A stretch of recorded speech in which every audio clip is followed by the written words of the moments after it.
Hi, I'm Glen Isherwood. I'm here on the ground at the University of Western Australia in front of the John Winthrop building.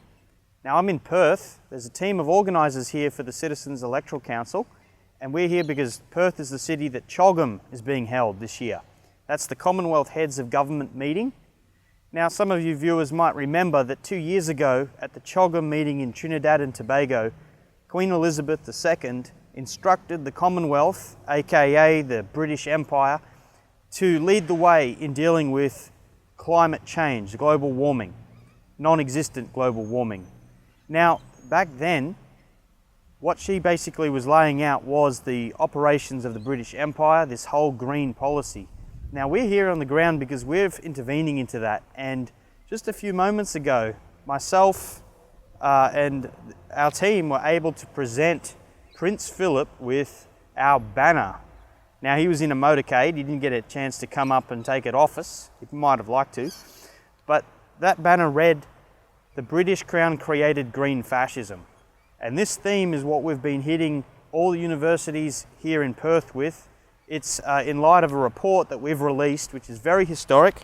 This document here, Defeat the British Crown's Green Fascist Dictatorship. Now, we produced this as a special report which slams the British monarchy's direct role in establishing the entire world's green movement. Now, in Australia, that included the Australian Conservation Foundation, which set up all the policies of locking up land in Australia from human development. There's a map on the back that shows just how much of the land is being locked up from use by human beings under green policy. And that's what the British Crown intends. It's a policy to reduce the population, which has been Prince Philip's key policy for the last 50 years.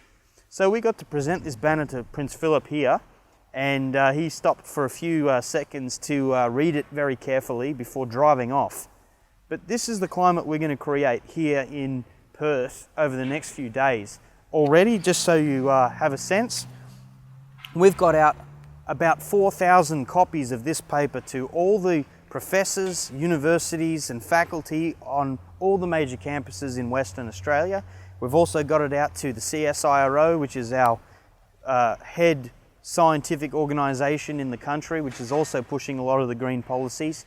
And yeah, we're actually intervening with profound scientific ideas and exposing this whole green policy for what it is, which is a genocidal intention.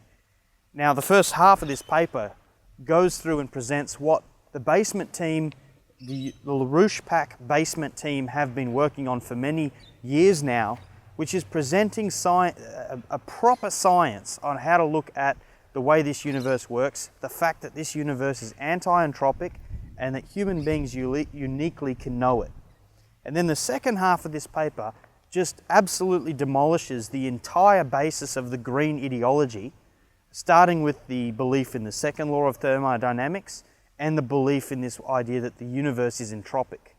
Now, when you believe the universe is entropic, that's where all the evil starts to enter into the whole, policy making from the ground up, from the top down, whatever you have it. That is what we're smashing, and it's causing a lot of reactions here. I mean, there's going to be a lot to come. But anyone who is serious about saving mankind from the green threat, the green fascist threat that is coming from the British monarchy top down in your country, here in Australia, you must read this paper cover to cover and find out what true science is. And the reports from the LPAC basement team are helping to do that. We are creating a paradigm shift in the way that science is being looked at, and that is the type of activity we're getting up to, and everyone should join this international movement to make sure that we can drive through these optimistic policies. Because otherwise, Prince Philip might get his wish that there might just be a few less billion people on this planet, and you might be one of them.